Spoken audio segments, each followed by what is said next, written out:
lo que Corax comenzó, Gorgias lo difundió por el mundo. Nacido en Leontini, entre el 490 y el 480 a.C., alcanzó la edad de 109 años. No sabemos mucho de su vida ni de su carrera, y se especula, sin que se haya probado, que aprendió directamente de Corax.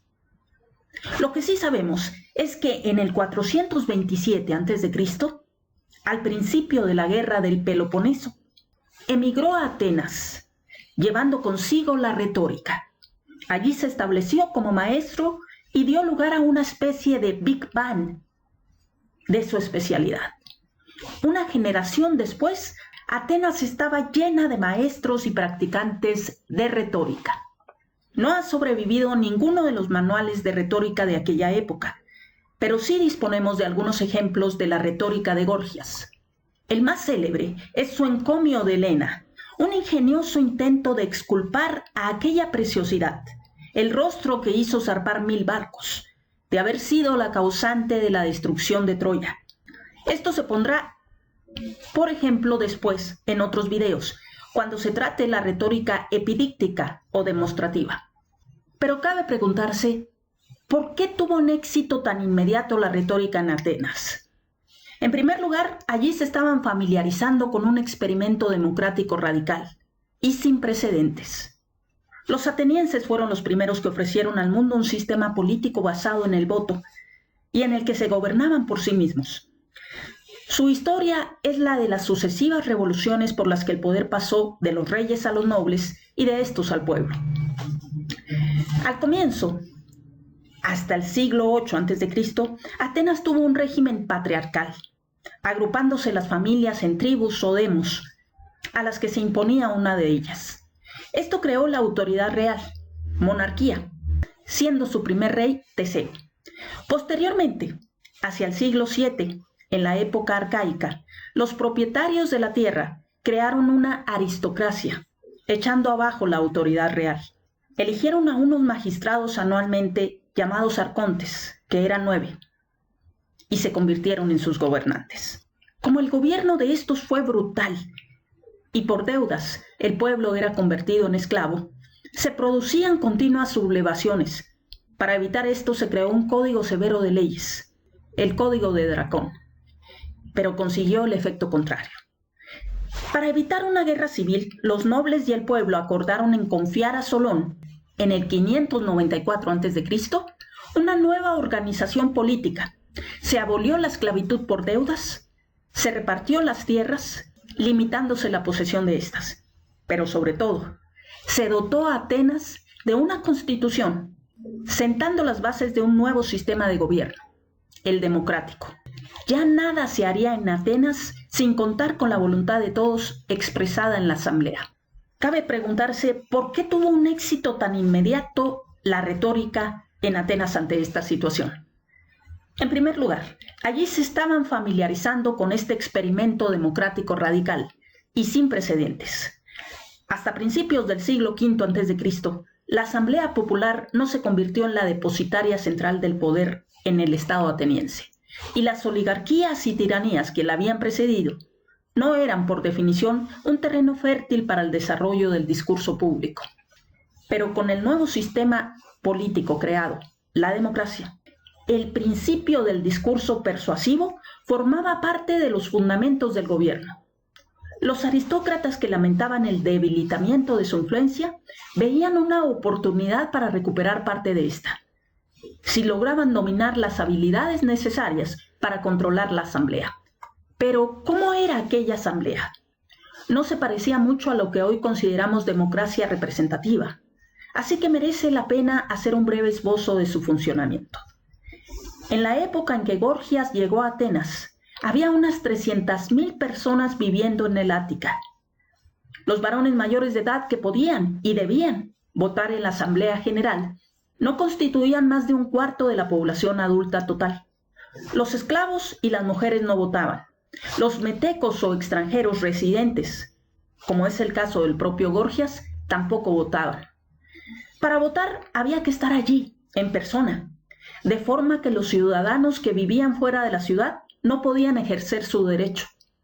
Por consiguiente, en la práctica, el poder estaba concentrado en manos de una reducida élite metropolitana.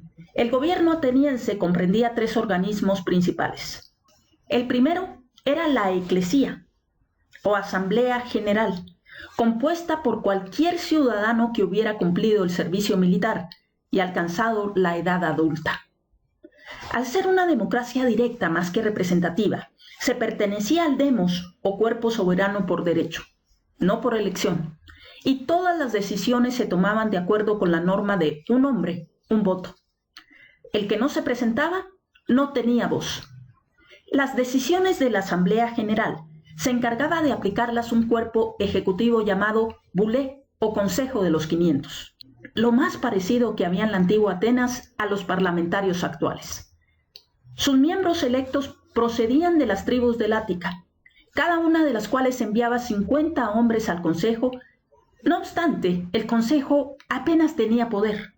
Básicamente, la función de sus miembros era proporcionar a la Asamblea General la información que necesitara y después volver a las distintas tribus, dando a conocer las decisiones tomadas y asegurarse de que se cumplieran. Por debajo de ellos, se encargaba de llevarlas a cabo un sistema de magistrados elegidos a suertes. La tercera parte del panorama lo constituyen los tribunales.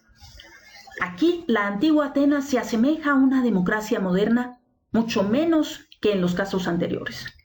Ya existía una especie de consejo de los ancianos llamado Areópago, así llamado supuestamente porque se reunía en una gran roca sobre Atenas. Pago significa gran roca.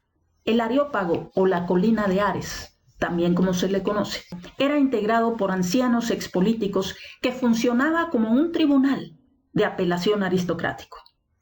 Pero a mediados del siglo V a.C., no mucho antes de que llegase Gorgias, era la Eleia, o tribunales populares, llamada así supuestamente porque se reunía en el santuario del dios del sol, Apolo Helios. Y para entender el por qué la retórica pudo centrarse en este sistema nuevo creado en Atenas, vámonos precisamente a estos tribunales populares, que estaban abiertos absolutamente a todos. Cualquier ciudadano varón adulto podía formar parte de aquel jurado de 6,000 miembros. Y presumiblemente todo el mundo acudía, aunque solo fuera por diversión. El Areópago era el tribunal criminal, es decir, estaba dedicado solo a los delitos de sangre. La Eleia, en cambio, era un tribunal popular que juzgaba delitos sin derramamiento de sangre. El tamaño medio de un jurado en la Eleia era de unos 500 miembros, y no había quórum cuando la cifra era inferior a 201, que ascendía a 401 en los casos que implicaban sumas sustanciales. En al menos una ocasión participaron los 6,000 miembros. Aunque estaban bajo juramento, no se les sometía a ninguna regulación, examen, supervisión o apelación. Cualquier ciudadano podía presentar su caso contra otro, lo que daba lugar a una sucesión de juicios motivados por el resentimiento o abiertamente políticos. Solo cabe imaginarlo y asombrarse. Era un hervidero, un reñidero, una procesión interminable de fastidiosos litigantes y aventureros políticos ajustando cuentas personales entre los gritos y abucheos de un gentío incontrolable de jurados. Esto era lo más parecido que podía haber al linchamiento institucionalizado. Es notorio que los jurados atenienses eran parciales y proclives a la condena, mostrando una beligerante preferencia por rebajar a los ricos y notables. Por eso no es de extrañar que la idea de aprender a persuadir a una gran masa de gente resultara atractiva, interesante para los aristócratas atenienses, la clase política tradicional, debilitada, pero imbatida por el advenimiento de la democracia. Y es por ello que los aristócratas compraron lo que Gorgias vendía. En cuanto la retórica se hubo establecido, la antirretórica hizo lo propio. Las mismas críticas que se le hacen hoy en día quedaron establecidas entonces, que la retórica no es nada más que una colección de innobles artificios destinados a confundir y a embaucar a una audiencia para que piense que el argumento más débil es el más fuerte. En su comedia Las nubes, Aristófanes satirizó la retórica como el arte del razonamiento débil, que con falsos argumentos triunfa sobre el fuerte, y las personificaciones del argumento mejor y del argumento peor escenifican su enfrentamiento. Como el protagonista de la obra reconoce, los discípulos del argumento peor son los que ocupan todas las posiciones de poder y eminencia en la ciudad. Platón presentó una oposición menos sarcástica, pero más contundente. Platón no confiaba en la democracia, y como veía con qué facilidad se podía hacer cambiar de opinión a la muchedumbre, y quedó traumatizado por el asesinato judicial de su maestro y héroe, Sócrates, no confiaba en la retórica. También le parecían sospechosos la naturaleza instrumental y los métodos turbios de la persuasión retórica, como efectivamente son, en comparación con la lógica estricta de la investigación filosófica. En el orden político de la plebe que imperaba en el Ática, podemos considerar a Platón, con su idealismo radical, su rigidez intelectual y odio a la chusma.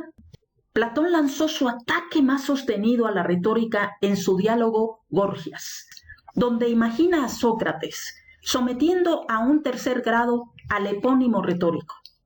Sócrates es, con diferencia, el que sale mejor parado del encuentro.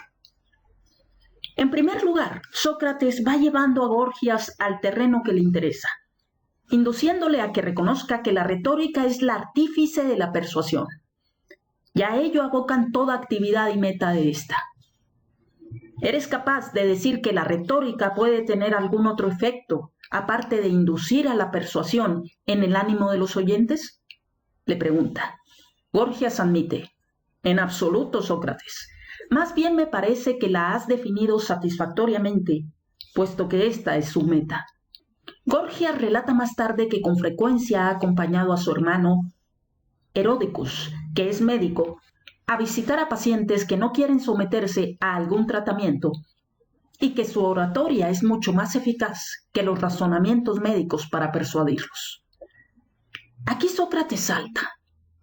En este caso, la oratoria es más eficaz con una audiencia ignorante que con una bien informada, ¿no? Y el orador no necesita saber nada de medicina, ¿eh? Y aquí un pequeño extracto de ese diálogo.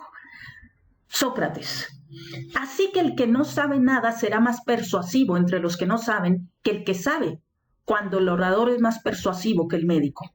¿Es esto lo que sucede o no? Gorgias: eso es lo que sucede, al menos en este caso. Sócrates: ¿y se encuentra también el orador en igual disposición con respecto a las artes restantes? ¿Y la retórica? Esta no necesita saber la verdad de las cosas, sino disponer de un mecanismo de persuasión, de modo que a los que no saben les dé la impresión de saber más que los que saben. Esta ha sido desde entonces la principal acusación contra la retórica, que proporciona al ignorante verosímil o al egoísta hipócrita el miserable o el loco poder sobre los buenos y los prudentes. En consecuencia, está emparentada con los argumentos que se presentan contra la democracia misma. El hecho, pues, de que los sofistas o la sofística tenga tan mala reputación es obra de Platón. Los sofistas, uno de cuyos primeros ejemplos fue Gorgias, esencialmente no eran más que tutores privados que enseñaban filosofía y retórica a los aristócratas atenienses. Para la clase política de Atenas se hicieron indispensables. Se puede ver a los sofistas como los creadores de opinión de la Edad de Oro ática, en la que también surgió una clase de escritores de discursos o logógrafos, como lo fue en un principio el mismo Demóstenes, que pasaría a la historia como el más grande orador de todos los tiempos. Los logógrafos hacían los discursos y el que iba a juicio se lo tenía que aprender de memoria.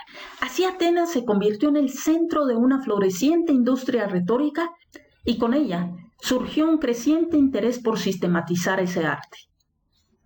Gorgias y los demás sofistas enseñaban y trabajaban improvisando. Tenía que llegar un gran hombre, la persona cuya obra se proyecta en toda la historia de ese ámbito.